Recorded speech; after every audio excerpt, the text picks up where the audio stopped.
This is Fred Beck and Fred Fighting, proudly sponsored by Empire Fight Style. I'm joined once again. It's been a while. It's been about 4 months since the last interview. I'm joined by Jeff Mayweather. Jeff, nice to see you again, mate. How you been?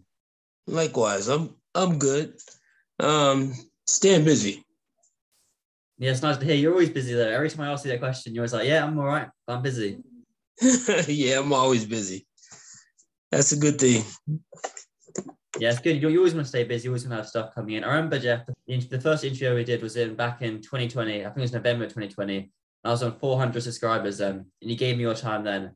And then now I'm 19,000 subscribers, and we're still doing interviews now. So I wanted to say a massive thank you for always coming on and giving me your time, Jeff. So thanks, that mate. It means a lot. Well, thank you. I mean, it's nice. It's nice to help a young man get started, and eventually you gonna have a big name out there too, doing your own thing. Yeah, you're always coming on the channel, Jeff. We'll do every 2 months, Jeff. Always get you on. That's cool. Or every month or 2 months. You're a regular on the channel. It's good to have you on. But you started. It's a big news, obviously, for you, and that's you opening up your own training center, your own boxing gym. Tell me a bit about that. Well, I mean, I kind of just got a blind blessing. The gym is already open. The owner is a very nice guy. He's very quiet and kind of like to himself. And because at one point I was training at the gym and then I had stopped. And so then I ended up coming back. And when I came back, I was asked would I become the face of the gym.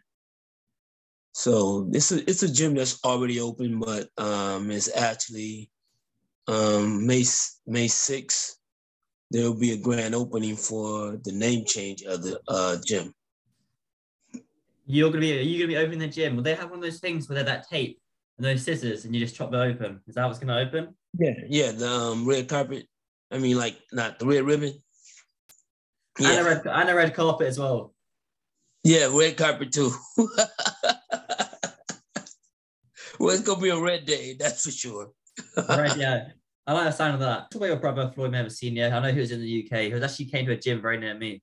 I should have popped down and say hello, but how's he doing though? Will he be going to a gym? He's always welcome there. Yeah, he'll be a part of it. He'll be a part of the grand opening. At least one of the invited guests that's going to be invited. So yes, he'll be a part of it. Yeah, it sounds pretty nice. And will you be training amateurs, pros, boxer size? What will be happening in the gym? Will be a bit of everything. It's one of those. It's one of those gyms that, first of all, it covers every combat sport there is. So anyone that wants to be trained can be trained.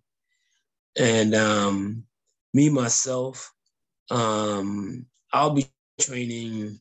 Of course, I have my own fighters to train, but also, if anyone wants to train me, they can also set up a session with me as well. And so we're talking about potentially, because there's like a basketball center right next to us, and a lot of NBA players come there during the off season, and a lot of them are going to actually start coming to the gym and getting workouts as well. So, I mean, I think and not only that, we're actually going to have, I don't know, I won't say you, but we're going to have international tournaments like the UK. You guys are involved. Ireland.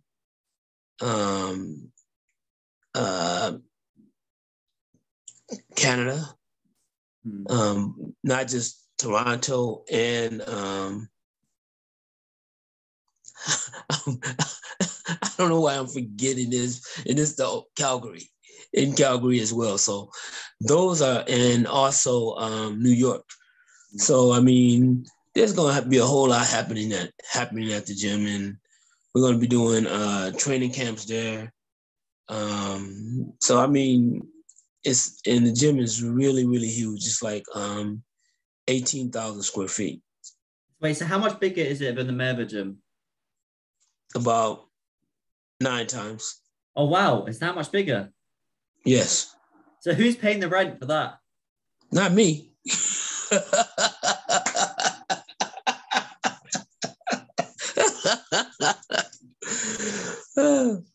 Well, I mean, like I told you, I mean, to me, it became a blessing because I was a chosen one to, to actually have my face and name upon the gym. So, and I'm very grateful for it, and I'm going to try my best to make this gym even the best gym in Vegas. They give it the Mayweather gym. Is that the aim, Jeff? Yeah, I mean, in terms of size, yeah, it's massive. It's real massive. I mean, basically, like I said, you can put probably 8 to 10 of Floyd's gyms inside this one gym. Do you think Floyd Mayweather will go train at your gym for a bit? No, I don't think so.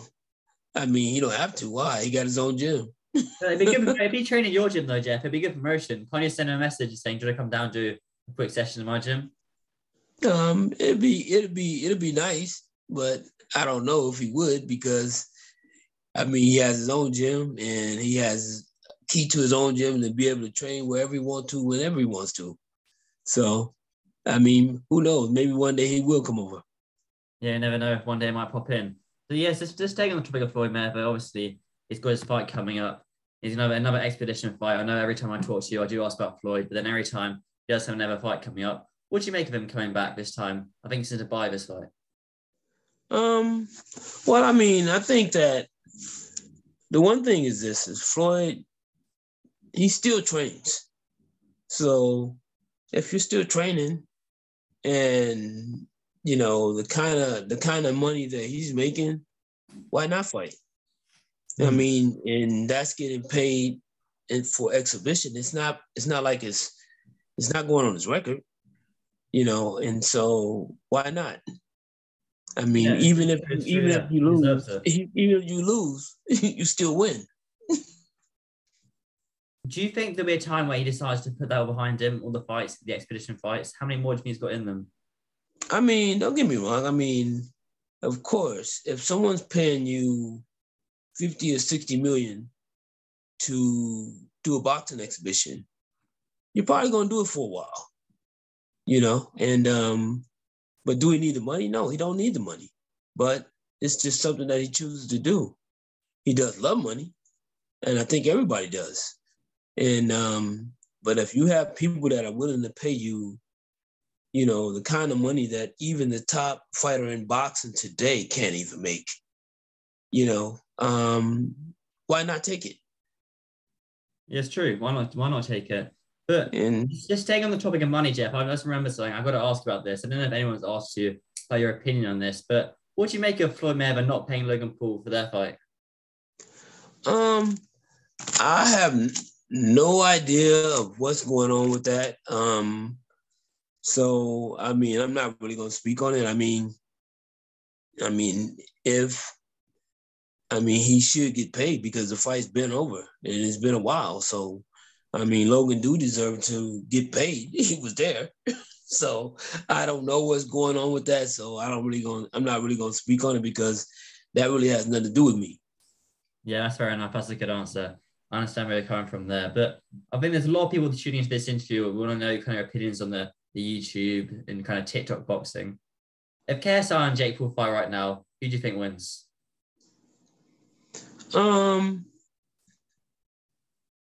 That's still a tough one. I mean, I think that Jake probably has a little edge on him now. I think that if they would have fought a while back, I think that KSI would have had the better chance of beating him. So now I think that now with Jake getting the chance to fight, of course, more actively, and but I don't even think the fight's gonna happen. I think that at one point it was a time when that fight could have happened and it made sense.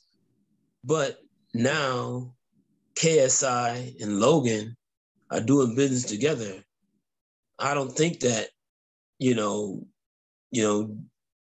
Jake is going to actually end up fighting KSI now. I mean, that's kind of like interfering with their business. I know that Logan Paul and KSI have that prime drink. Have you tried the prime drink, Jeff? No, I don't drink energy drinks. I almost died from one, so no, I don't even attempt to drink an energy drink of any kind. I only like apple juice and water. What do you like? What do you like to drink? Soda, water, juice, Kool-Aid. All right, just stay on topic. If KSI was like to you, Jeff, I need you to train me, would you train KSI? Of course. What improvements would you make to him then? I'm sorry? What improvements would you make to him?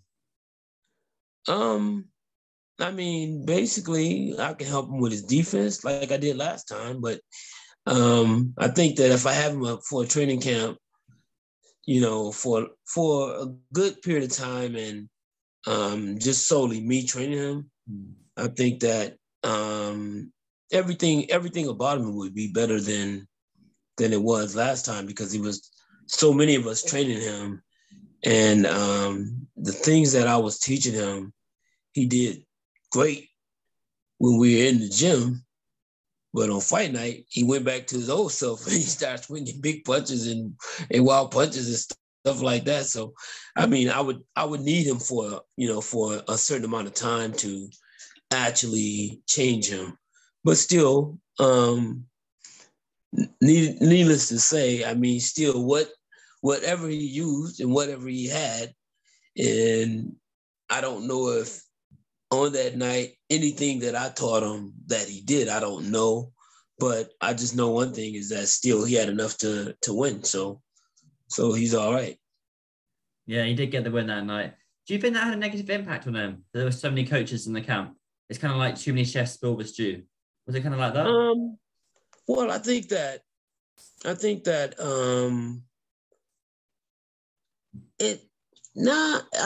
it kind of was, but at the same time, I don't think so, because everybody was doing something different. Vidal was actually legitimately his real coach, but I think that, Vidal was actually, I was training him at the time. So, I think that he kind of let me take over a little more doing the training, because he know that that's what I really do for a living. And him, I mean, a young, active fighter, that gave him a chance to get a little break. So, but I think that I think we had a great camp, but it's just that, at least we came out winning. We came out the winner. I mean, but like I said, just a guy that's just, a YouTuber that it's hard for him to retain all the stuff that I was teaching him, because I mean, the thing is that I've been involved in boxing for a very, very long time. And so he's not going to retain all the stuff that I was teaching him, but, we got the win. That's most important. Yeah, certainly. You always want to get the win at the end of the day. And if we just move on, I've got a few more topics I want to talk to you about. Obviously, Devin Haney, I know you trained Devin Haney in the past, fighting George Kambosos Jr. later in the year. That fight's taking place in Australia. How do you see that fight playing out, though, Jeff? Considering you've taken Devin Haney in the pads, you've trained him before, you've been around. I think it's a great fight. I don't think it's going to be an easy fight. And when I say that, I think that taking that fight in Australia is probably a big mistake. Because I think you had to, though, Jeff. I think you had to take that fight in Australia as part of the contract. Well, I mean, whether it's part of the contract or not, I mean, he was already a world champion. He didn't have to take that fight. So don't say that he had to take it, because he didn't have to, because he was a world champion. If you're a world champion, that means you already have your own belt to defend. But if you want to become undisputed or whatever it is that they're doing, of course, yeah, he have to go there and he have to do what he has to do. But I mean, with Devin not being a knockout guy, I just unfortunately don't see him winning in Australia. Kambosos can fight too. Is that partly because of the judges? You might think they'd be a little biased down under. Of course they're gonna be. Of course they're gonna be biased. That's their guy. But you know, it happens. Do you think Devin might say there's no Australian judges in the fight? Do you think that might be a possibility, or do you think those judges are arguing Australian? I don't care where you get the judges from. Those judges are still going to be in Australia. So they're going to do exactly what they're supposed to do. And that's they're going to make sure that the fighter from Australia, if he doesn't get knocked out or he doesn't get really beat down, he's going to win. Do you think that the judges should start wearing headphones so they don't hear any noise? I don't think that has nothing to do with it. I mean, I think they're enjoying the fight just like the fans. I mean, if you wear headphones, I don't really think that that's going to make a difference. But normally, say the away fighter lands a big hard right hand, and then the crowd will make a noise. But then say the home fighter just misses a jab, the crowd will still make a noise, and that kind of impact the judge's decision. Do you see that? I don't really think that stuff like that. I mean, it happens, but I don't really think that that's the impact of making the decision, especially when the guy's fighting at home. The impact of making the decision when the guy is fighting at home, when the guy's fighting at home, he is already 20% ahead of the guy that he's already getting ready to fight. Mm-hmm. So you're talking about a guy that has a whole country behind him, not a guy that has a city behind him. I'm talking about a whole country. You know, he represents all of Australia. So, and it's been a long time since they really even had a good world champion. So, I mean, he's like the face of Australia. And I don't care who sits in that seat to judge that fight. They're gonna be in his favor. So you think Devin needs a knockout or a stoppage win or multiple knockdowns? Yeah, he's gonna need a knockout or he's gonna have to beat Kambosos so bad that there's no way they can give it to him. But I don't see that. I don't see that their talent is that far apart from one another. Kambosos can fight. You go with Kambosos then, Jeff? Yes, I go with Kambosos with the win. And I don't care how the fight goes, but I go with Kambosos with the win, yeah. Do you think Kambosos is the best lightweight in the division? Considering you've got Lomachenko and Gervonta Davis and then Ryan Garcia. I don't really know. I mean, like I said, I mean, I'm speaking that way about this fight because of where it's at. I don't care if you got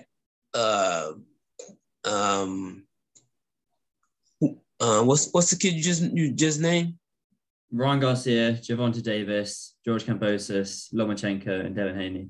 Okay. Out of everyone that goes down there, you know who has the best chance of winning?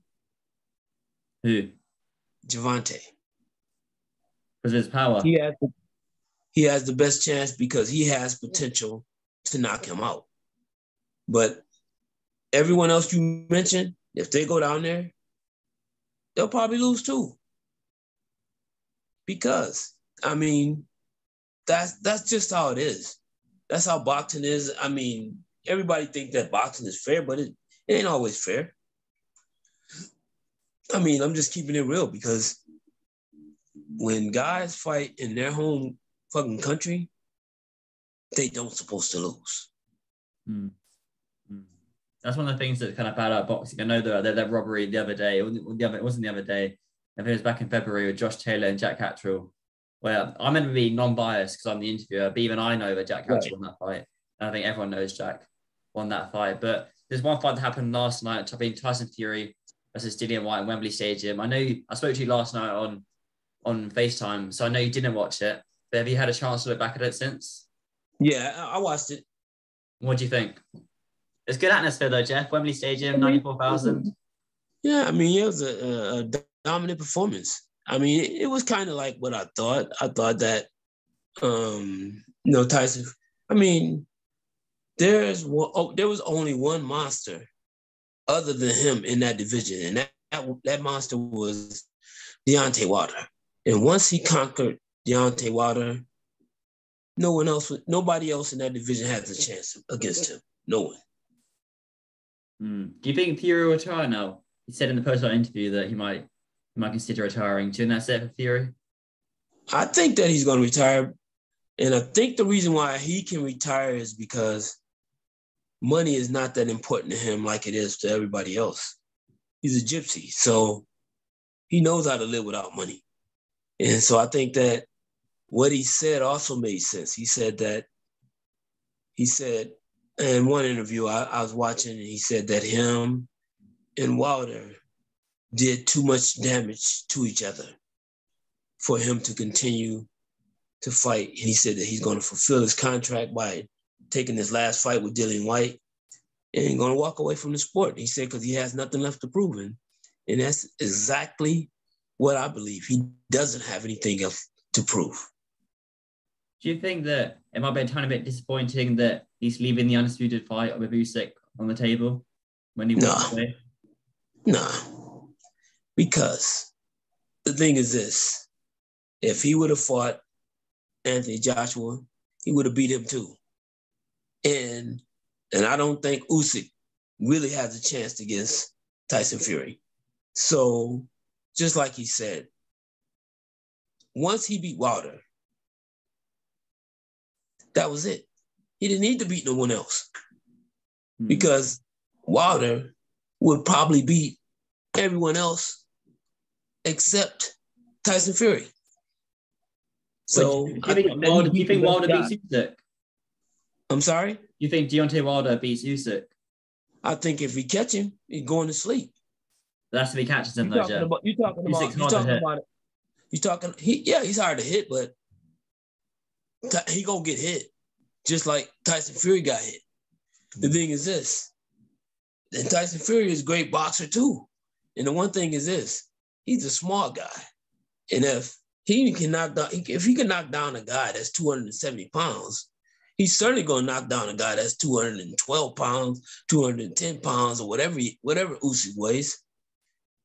So, and the thing is this, is that, that's why I take my hat off to Tyson Fury for not so much caring about what people think about this undisputed, because undisputed don't mean nothing. And it don't really mean that much when you already prove that you're the best in that division. You don't have to fight everyone to prove that you're the best. I've got a question for you right now, Jeff. What makes Wilder hit so hard? Is that just natural, how he's born, kind of genetics? I just think it's genetics because, you're talking about a guy that's weighing in at like 216 and knocking down a guy that's 250 like it's nothing, but I think that, of course, the last fight, I already knew that what was going to happen in that fight, kind of because they shouldn't have took that fight without taking a tune-up. Without taking a tune-up, putting all that unnecessary weight on you, that weight didn't help him. It hurt him. And if he did that against a lesser guy and realized that, oh, well, I can't fight at this weight, fighting Tyson Fury.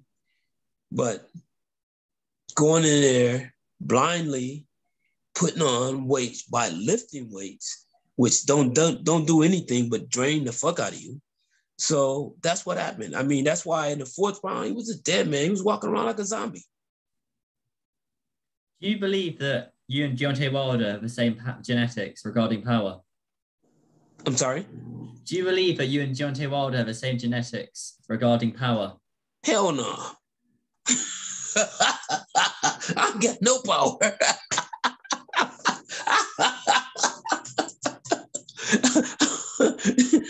I'm not even going to lie about that one. I kind of set you up with that question. What was your knockout percentage, though, Jeff? Wilder's think it's like 95%. Well, what was yours? Probably like about 10%. You have the skill, though, Jeff. You're a former world champion. You have that skill to kind of counteract it. But Jeff, I think that's quite a good way to end the interview. But have you got anything else coming up you want to shout out? Anything coming up on the horizon? What? Any fights? Well, I don't think you're retired now, Jeff. So I don't think there's any more fights coming up for you, unless you want to do some exhibition fights like your nephew Floyd. But you got anything else coming up business-wise, podcast? Oh yeah, that's what I asked about your podcast, Jeff. When's that coming back? Well, we're working on that. Because we've been away for quite some time. But I do have upcoming fights. I have a guy fighting May 5th. I have a guy fighting in July. And I'm actually going to Dallas to do commentary. I'm not going to be there for a fight. I'm going to be there to commentate the fight. So, is that your first time you're commentating a fight? Heck yeah, and I'm nervous. Wait, what fight is it? Is it a small hall fight, or is it what fight is it?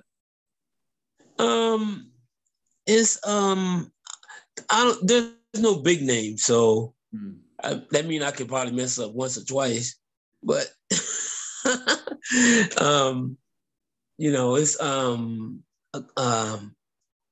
it's a promoter in Dallas, extremely nice guy, and he asked me and Christy Martin will be commentating his next fight. So I'm looking forward to it, and hopefully I do well. No, you'll do good, Jeff. What day is that? I'm gonna send you a message the day after. What day you commentating? I think the fight is May 14th. May 14th. Oh, okay. All right. So yeah, not too long away. You got less than a month to get, but you better get doing your research and practicing your commentating skills. But Jeff, that's great talking to you. Oh, so your podcast will be back next month, the month after. Do you know when? I'm hoping to be back next month. I don't know. I mean, because our podcast it kind of surrounds, I mean, in terms of us getting it done, is more so attached to Amir Adala. You know, he finances, the YouTube and the podcast. So lately he's been so busy. I mean, he's been everywhere. And plus around this time, it's Ramadan. So he's not really going to be doing too much of anything, but waiting for the sun to go down so he can eat. I'll just send Amir a text after this and then get him to come on for another interview, and then I'll ask him about that then. But Jeff, it's always good talking to you, mate. I'll put your Instagram link in the description. But until next time, mate. Thank you.